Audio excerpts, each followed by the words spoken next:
सभी मित्रों को गुड मॉर्निंग।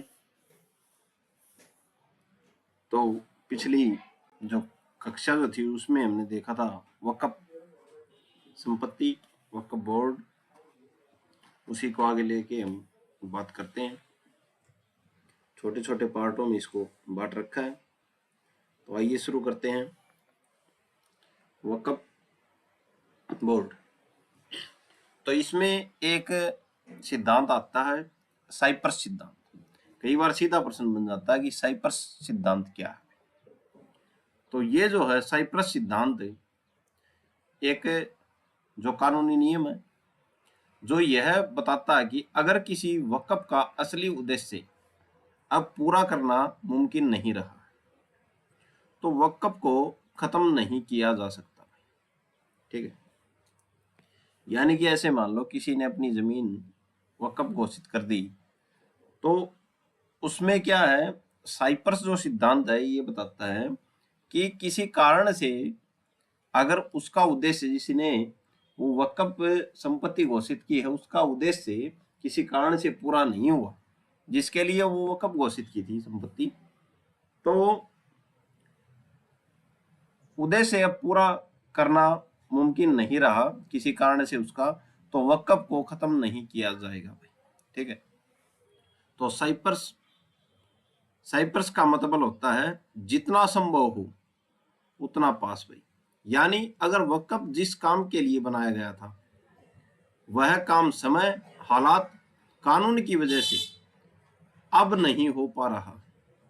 ठीक है, यानी कि जिस समय वो वक्फ बनाया गया था, कोई संपत्ति वक्फ घोषित की थी, उस समय किसी हालात के लिए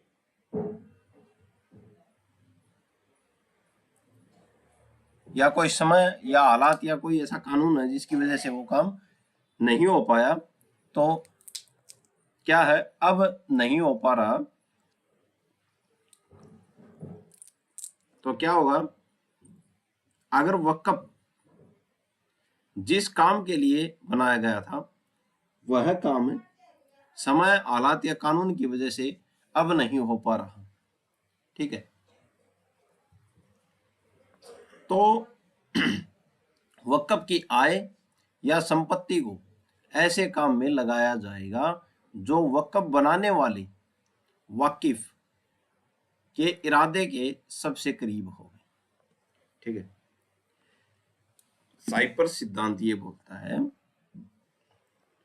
कि अगर किसी ने वक्फ संपत्ति घोषित कर दी, उसको बोलते हैं वाकिफ, जिसने वो घोषित की, तो उसका उस समय जो उद्देश्य जो था वक्फ संपत्ति घोषित करने का, या तो किसी कानून या कोई हालात या कोई समय के कारण वो उद्देश्य पूरा नहीं हो पाया।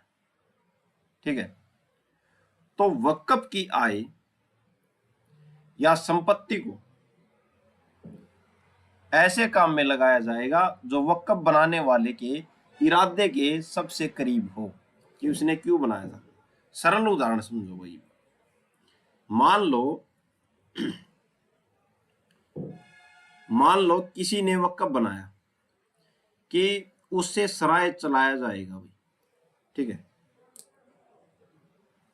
तो समय के साथ सड़क ही बंद हो गया, अब कोई मुसाफिर आता नहीं है। ठीक है, यानी कि किसी ने ऐसे मान लो किसी ने वक्फ बनाया, ठीक है, कोई जमीन थी, वो वक्फ बना दिया उस जमीन का, यानी कि उस पर क्या सराय चलेगा, यानी कि कोई होटल चलेगा। ठीक है, और किसी समय के साथ वहां से जो होटल के पास से सड़क जो जा रही थी वो सड़क ही क्या हो गई, बंद हो गई।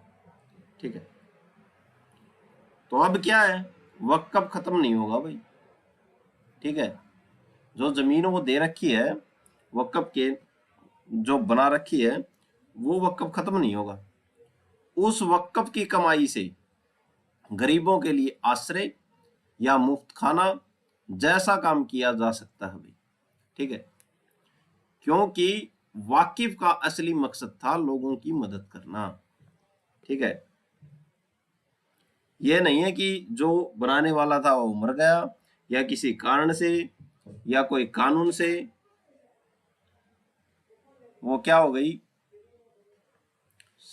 जो वक्फ जो था उसमें असली मकसद जो था वाकिफ का, जो बनाने का वक्फ, तो उसके लिए उसका असली मकसद क्या था? उसका असली मकसद था कि सराय बनाएंगे, ठीक है।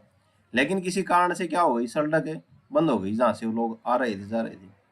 तो अब क्या है, वो वक्फ खत्म नहीं होगा। जो वो संपत्ति है उससे क्या होगा, जो कमाई आएगी उससे गरीबों के लिए आश्रय या मुफ्त में खाना जैसा काम किया जाएगा, क्योंकि वाकिफ का असली मकसद क्या था, लोगों की मदद करना। यही क्या है, साइप्रस सिद्धांत है। अब साइप्रस सिद्धांत क्यों जरूरी है भाई? तो वक्फ में साइप्रस सिद्धांत क्यों जरूरी है? वक्फ को नष्ट होने से बचाता है, ठीक है भाई, वक्फ को नष्ट होने से बचाता है। दूसरा, वक्फ को की हमेशा चलने वाली प्रकृति बनाए रखता है, ठीक है। ये भी सही है भाई कि जो वक्फ जो है उसकी चलने वाली प्रकृति बनाए रखता है। फिर क्या, पुराने इरादों को नए हालात से जोड़ता है, ठीक है। ये है साइप्रस सिद्धांत की जरूरतें भाई। अब कौन लागू करता है भाई? एक तो अदालतें, वक्फ बोर्ड, और ये लोग वाकिफ की नीयत का सम्मान करते हैं भाई, लेकिन मौजूदा हालात को भी देखते हैं, ठीक है। ऐसे मान लो किसी ने वक्फ की कोई जमीन थी, उसके लिए कोई कुआं दिया बनवा, ठीक है, कुआं बनवा दिया, वक्फ घोषित कर दी जमीन, और कारण से उस कुएं के अंदर पानी सिमट गया। तो मौजूदा हालात क्या है, पानी नहीं है वहां पे। और जिसने बनवाया था उसका क्या हालात, उसने उसका मकसद क्या था? उसका मकसद ये था कि लोगों की सहायता की जा सके। कैसे? जो कुआं उससे पानी भर के ले जाएंगे लोग। तो ये साइपर सिद्धांत ये बोलता है कि उसका जो मकसद जो था, अब वर्तमान में क्या होगा कि जिसके पास जो, अब वो जिसने वो वक्फ घोषित की थी वो तो एक्सपायर हो गए, तो उनका उद्देश्य क्या था कि लोगों की मदद करें। पानी है नहीं तो मदद होगी कैसे? तो वो जो वक्फ जो है उस पे या तो कोई स्कूल बना दे या कोई पानी की डिग्गी दे बनवा। तो वर्तमान हालातों को जोड़ा जाता है इसमें, ठीक है। एक लाइन में समझ लोगे, जब वक्फ का असली मकसद पूरा न हो सके तो साइपर सिद्धांत के तहत उसे उसी मकसद के सबसे नजदीकी काम में इस्तेमाल किया जा सकता है, ठीक है। तो जैसे ये पिछला जो उदाहरण था, ये देखा था हमने कि जो वक्फ जो संपत्ति जो थी वहां पे सराय बनाने का सपना था, सराय बना दिया, लेकिन किसी कारण से वहां की जो सड़क जो लोग आए जाई कर रहे थे वो हो गई बंद, ठीक है। मुसाफिर आते नहीं, ठीक है। अब सड़क बंद हो गई तो मुसाफिर कहाँ से आएंगे? तो जो वो वक्फ की जो जमीन जो थी उससे क्या किया, उससे जो भी लाभ आता उससे क्या होने लगा, उस की जो कमाई जो आती थी गरीबों के लिए आश्रय या मुफ्त में खाना जैसा काम किया जा सकता है, ठीक है। तो वक्फ खत्म नहीं होगा। आगे देखते हैं भाई, साइप्रस सिद्धांत क्या है, कहां से आया है ये सिद्धांत, ये क्या है? तो ब्रिटिश जो ट्रस्ट कानून से उद्धत साइप्रस सिद्धांत इस्लामिक कानून के तहत वक्फ पर लागू होता है, ठीक है। साइप्रस शब्द का कानूनी शब्द है जिसका अर्थ है जितना संभव हो उतना निकट, ठीक है, जो इस सिद्धांत के सार को समाहित करता है। यानी कि जितना संभव हो उसके जो मकसद जो था उसके समीप जाया जा सके, उसके निकट जाया जा सके। साइप्रस सिद्धांत वक्फ को निरंतर बनाए रखने के लिए एक कानूनी तंत्र प्रदान करता है, ठीक है, कि वक्फ बना रहेगा। जब वक्फ का मूल उद्देश्य असंभव और अव्यवहारिक हो जाता है या पूरी तरह से पूरा हो चुका होता है। ठीक है, साइप्रस सिद्धांत को वहां लागू किया जा सकता है जहां समय बीतने, परिस्थितियों में बदलाव, कानूनी बाधाओं या विनिर्दिष्ट उद्देश्यों की पूर्ति के कारण वक्फ के विशिष्ट उद्देश्यों को पूरा नहीं किया जा सकता है। ठीक है, इस सिद्धांत को लागू करने पर वक्फ संपत्तियों की आय या लाभ का उपयोग उन उद्देश्यों के लिए किया जा सकता है जो वक्फ के संस्थापक वकीफ के मूल इरादों के साथ यथासंभव मेल खाते हों। ठीक है, यह सिद्धांत किसी वक्फ को उसके मूल उद्देश्य की पूर्ति को की असंभवता के कारण विफल होने से रोकता है, जिससे वक्फ की प्राकृतिक बनी रहे, शाश्वत प्राकृतिक बनी रहे। ठीक है, इस सिद्धांत को लागू करते समय अदालतों और वक्फ बोर्ड से यह अपेक्षा की जाती है कि वे वक्फ के मूल उद्देश्यों का यथासंभव पालन करें और वर्तमान वास्तविकताओं के अनुरूप ढलें भाई। ठीक है, कि जितना संभव हो सके उतना जो उद्देश्य जो थे वक्फ घोषित करने वाले के वाकिफ के, वहां तक बात को ले जाया जा सके। यह सिद्धांत वक्फ के उद्देश्य की लचीली व्याख्या की अनुमति देता है ताकि इसकी निरंतर वैधता और सामाजिक उपयोगिता सुनिश्चित हो सके भाई। ठीक है, आगे देखते हैं भाई। आगे है वक्फ बनाने के तरीके भाई, कि वक्फ बनाने के जो तरीके जो हैं वो क्या। तो वक्फ के 4 प्रमुख मुख्य तरीके हैं। पहला जो है वो है एक्ट इंटर विसोस द्वारा वक्फ भाई। ठीक है, यानी कि जिंदा रहते हुए बनाया गया वक्फ।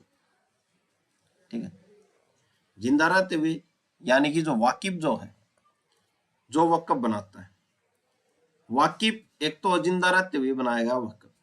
वाकिफ जो वक्फ बनाता है अपने जीवन काल में वक्फ बनाता है, एक तो जिंदा रहते हुए वक्फ, जैसे ही घोषणा करता है वक्फ तुरंत लागू हो जाता है, इसमें कोई वसीयत या इंतजार नहीं होता भाई। ठीक है, किसी ने जिंदा रहते हुए अपनी जमीन मस्जिद के लिए वक्फ कर दी। ठीक है, तो ये हो गया नंबर 1 में जिंदा रहते हुए बनाया गया वक्फ। फिर दूसरा वसीयत द्वारा वक्फ, यानी कि मरने के बाद लागू होने वाला वक्फ। यह वसीयतनामे के जरिए बनाया जाता है। ठीक है भाई, वाकिफ की मौत के बाद ही लागू होता है भाई। ठीक है, बिना वारिसों की इजाजत के सिर्फ 1/3 तक ही हो सकता है भाई। ठीक है,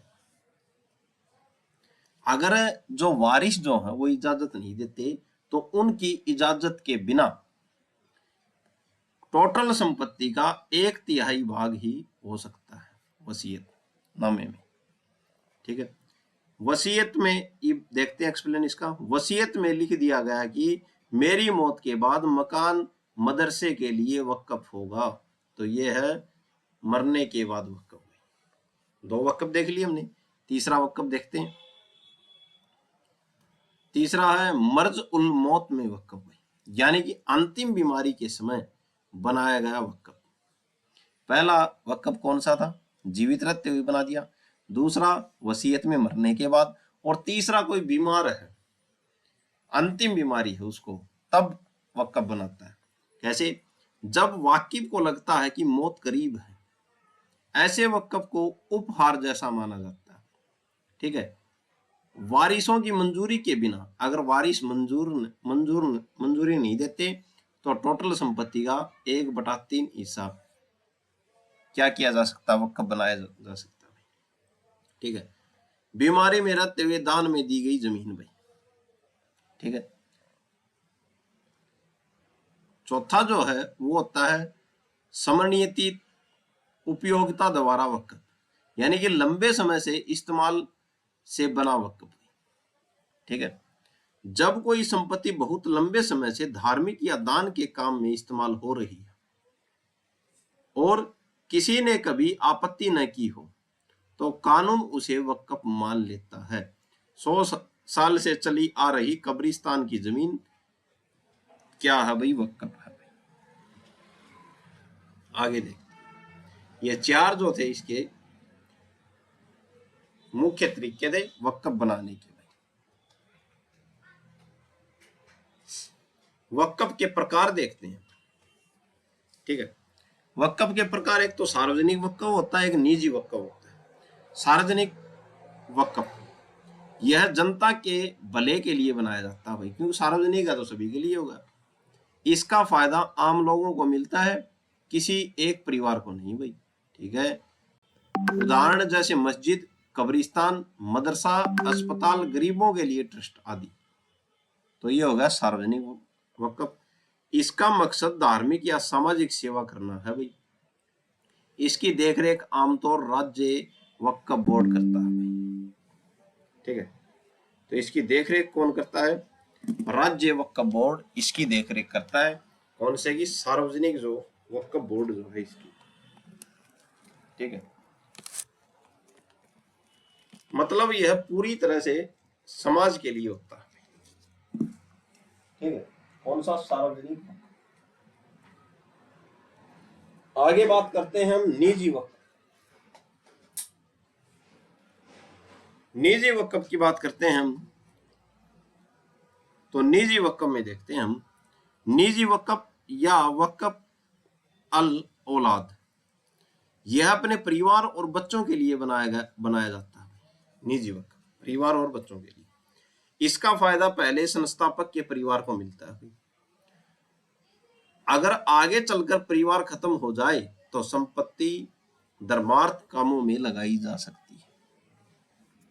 इसमें कानूनी नियम थोड़े अलग और सख्त होते हैं, ठीक है। यह पहले परिवार के लिए होता है, बाद में जरूरत पड़े तो समाज के लिए भाई, ठीक है। यानी कि कई बार देख लो बना देते हैं कि खुद के कब्रिस्तान, निजी कब्रिस्तान, ठीक है, और खुद की मस्जिदें, ठीक है। तो वो क्या है? निजी वक्फ है। तो वो धार्मिक काम के लिए, लेकिन खुद की है, निजी है वो। तो इनको क्या है, अगर जब तक परिवार जो है तब तक, आगे चलकर अगर परिवार खत्म हो जाता तो इसको धर्मार्थ कामों में लगाया जा सकता है। वक्फ बोर्ड क्या करता है भाई? ये है भाई बात है कि वक्फ बोर्ड करता क्या है। वक्फ बोर्ड एक सरकारी संस्था है जो राज्य में मौजूद वक्फ संपत्तियों जैसे मस्जिद, कब्रिस्तान, मदरसा, दुकानें, जमीन आदि की क्या करता है? देखरेख करता है, ठीक है भाई। यह वक्फ अधिनियम 1995 के तहत बना है भाई, ये भी ठीक है भाई। वक्फ बोर्ड की मुख्य भूमिका और विशेषताएं क्या है भाई? तो पहले देखते हैं भूमिका और विशेषता। वक्फ संपत्तियों की देखरेख। वक्फ बोर्ड है तो वक्फ संपत्तियों की देखरेख करेगा। अपने राज्य के अंदर जितनी भी वक्फ संपत्तियां हैं उनकी देखभाल और प्रशासन करता है, ठीक है। कौन? वक्फ बोर्ड। उनका रिकॉर्ड रखता है, कहाँ कितनी जमीन है, किसके नाम है, क्या उपयोग है भाई इसका। तो ये पहली बात तो हो गई संपत्तियों की देखरेख करना। आगे देखते हैं हम कानूनी ताकत भाई। अब वक्फ बोर्ड की कानूनी ताकत क्या है? वक्फ बोर्ड को कोर्ट जैसा दर्जा मिला हुआ है, ठीक है। यह खुद मुकदमा कर सकता है या अपना बचाव कर सकता है, ठीक है भाई। तो ये थी इसकी कानूनी ताकतें। अब है कब्जा या गलत ट्रांसफर रोकना। अगर वक्फ की जमीन पर किसी ने कब्जा कर लिया हो या गलत तरीके से बेच दी गई हो तो बोर्ड उसे वापस लेने की कार्रवाई कर सकता है, ठीक है भाई। फिर है संपत्ति का ट्रांसफर, बेचना, पट्टा देना भाई, ठीक है। बोर्ड की अनुमति के बिना वक्फ संपत्ति बेची या ट्रांसफर नहीं की जा सकती भाई, ठीक है भाई। तो अनुमति के बिना बेची या ट्रांसफर नहीं की जा सकती। अगर जरूरी हो तो बोर्ड 2/3 बहुमत से बेचने, पट्टे पर देने या गिरवी रखने की मंजूरी दे सकता है, कानून के नियमों के अनुसार। ठीक है, बोर्ड बेचने की भी और पट्टे पे देने की, गिरवी रखने की भी क्या दे सकता, मंजूरी, लेकिन इसमें 2/3 की बहुमत से, टोटल जो सदस्य हैं उसके 2/3 की बहुमत से क्या होगा, मंजूरी दी जाएगी भाई। ठीक है, 2013 के संशोधन के बाद नियम और सख्त हुए हैं भाई। आगे देखते हैं भाई।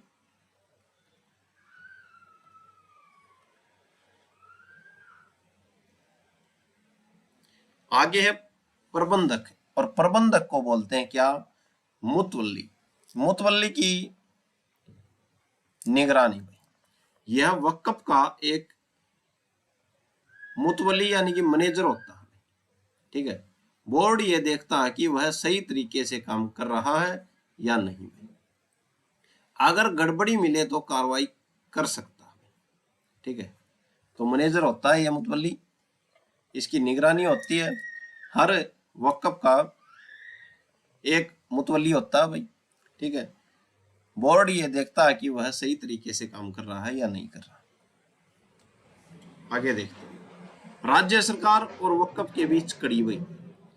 बोर्ड राज्य सरकार और वक्फ संस्थानों के बीच संपर्क का काम करता है, वक्फ कानून लागू करने में मदद करता है। ठीक है, तो वक्फ बोर्ड क्या है, एक तो राज्य सरकार और वक्फ जो संस्थान जो उनके बीच की क्या है, कड़ी है। केंद्रीय वक्फ परिषद से तालमेल में, पूरे देश में वक्फ संपत्तियों के सही प्रबंधन के लिए केंद्रीय वक्फ परिषद के साथ मिलकर काम करता है। क्या वक्फ बोर्ड, आगे देखते हैं।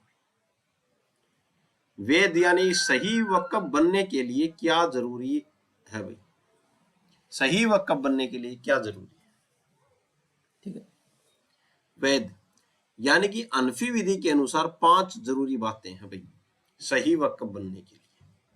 ठीक है, कौन कौन सी हैं, पहली देखते हैं भाई। अनफी विधि के अनुसार संपत्ति का स्थायी समर्पण, जो संपत्ति वक्फ में दी जा रही है वह हमेशा के लिए अल्लाह के नाम पर होनी चाहिए, वापस नहीं ली जा सकती भाई। पहली बात तो ये है, हनफी विधि बोल रही है कि संपत्ति का स्थायी समर्पण। दूसरी बात, वक्फ करने वाला सक्षम हो।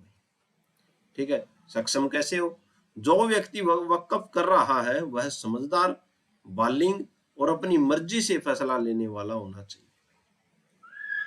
दो बात भाई। बात नंबर तीसरी, संपत्ति का मालिक वही हो, यह नहीं कि संपत्ति किसकी है और वक्फ कोई कर रहा है।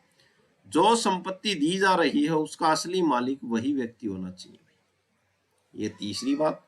चौथी बात क्या है, धार्मिक उद्देश्य हो भाई, वक्फ का मकसद अच्छा और धार्मिक या समाज सेवा वाला होना चाहिए भाई। ठीक है भाई, बिना शर्त हो, कोई भी शर्त नहीं होनी चाहिए भाई। वक्फ करते समय कोई शर्त नहीं लगाई जा सकती, जैसे अगर ऐसा होगा तो वैसा ले लूंगा, ये शर्त नहीं लगेगी भाई। ठीक है, ये थी हनफी विधि के अनुसार 5 शर्तें। ठीक है, अब बात करते हैं शिया विधि के अनुसार 4 जरूरी बातें वक्फ बनाने के लिए। तो निरंतर यानी कि हमेशा के लिए हो भाई, वक्फ अस्थायी नहीं हो सकता, हमेशा के लिए होना चाहिए भाई। ये बात जो हनफी जो थी उन्होंने भी बोली थी। फिर अब पूर्ण और बिना शर्त के, ये बात उन्होंने भी बोली थी हनफी ने कि इसमें कोई अधूरी या शर्त वाली बात नहीं होनी चाहिए भाई वक्फ बनाने के लिए। ठीक है, फिर कब्जा दे दिया जाए भाई, जो संपत्ति वक्फ की जा रही है उसका वास्तविक कब्जा सौंप दिया जाना चाहिए। संपत्ति वक्फ करने के अधिकार से बाहर हो जाए भाई। ठीक है, यानी कि एक बार वक्फ कर दी गई है तो वह व्यक्ति उस संपत्ति पर अपना अधिकार खो देता है। यह शिया विधि में वक्फ की क्या है, 4 जरूरी बातें हैं। आइए आगे देखते हैं। फिर अब वक्फ से जुड़े मुख्य कानून भाई, वैधानिक प्रावधान। भारत में वक्फ को लेकर दो बड़े कानून रहे हैं, ठीक है। मुस्लिम वक्फ अधिनियम 1913, एक तो ये कानून रहा। यह कानून क्यों बना भाई? कुछ कोर्ट के फैसलों में निजी वक्फ यानी कि वक्फ अल औलाद को अमान्य कहा गया था भाई, ठीक है। तो ये कानून क्यों बना मुस्लिम वक्फ अधिनियम 1913? क्योंकि कुछ जो कानूनी जो मामले थे, कुछ कानूनों, यह कानून इसलिए बना था, कुछ कोर्ट के फैसलों में निजी वक्फ को क्या कर दिया, अमान्य कहा गया भाई। इसको सही करने के लिए 1913 का कानून बनाया गया भाई, ठीक है। इस कानून की खास बातें क्या हैं? अगर कोई व्यक्ति अपनी संपत्ति परिवार, बच्चों और वंशजों के लिए वक्फ करता है तो वह वैध कानूनी माना जाता है, ठीक है। इसलिए बनाया गया ये कानून, ठीक है। ये इसकी खास बात थी इस कानून की 1913 की, ठीक है। केवल इस वजह से वक्फ अमान्य नहीं होगा कि उसका फायदा पहले परिवार को मिल रहा है, इस वजह से अमान्य नहीं होगा भाई, ठीक है। यह कानून पुराने पहले से बने वक्फ को पर भी क्या होगा, लागू होगा,